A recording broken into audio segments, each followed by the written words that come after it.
Everyone, this is Buddy. Buddy's a rehome dog that I took on about 2.5 years ago, and he was in a stud kennels. I think he was a failed stud. He was quite underweight. He's put on 13 kilos since I got him. Buddy had no confidence when I got him, and he was quite shut down. He was quite insular.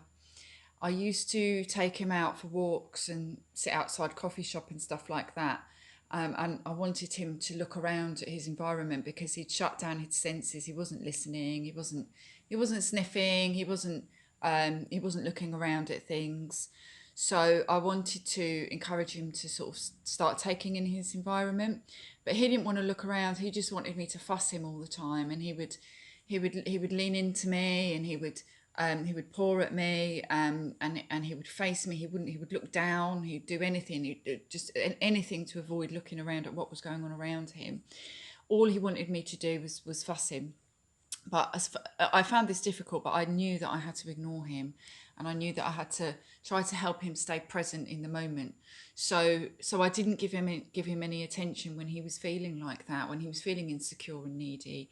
And what happened is, after time, he started to take in his environment. He started looking around. He started sniffing and looking and listening and engaging with what was going on, and this helped to build up his confidence.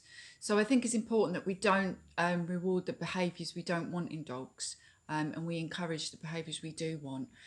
As difficult as it might be sometimes, he's off. As difficult as it might be sometimes, dogs need us to give them direction. And for insecure, needy, really timid dogs, we have to encourage them to be confident. And hiding behind us all the time, and just wanting to be picked up all the time, and wanting to be fussed all the time, and giving this kind of reassurance doesn't help them. It doesn't help them move forwards. It keeps them locked in that fearful mind.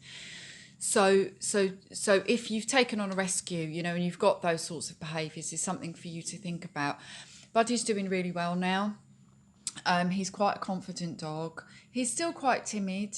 He's still quite shy, but that's just his personality. He's a quiet, placid, gentle dog.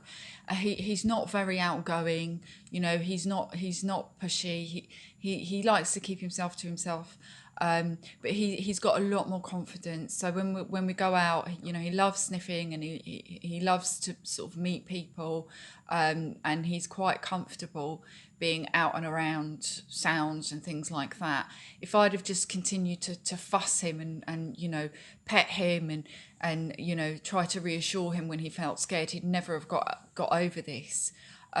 So it's just something that I wanted to touch on, which is leading me onto another video I'm going to do talking about fear.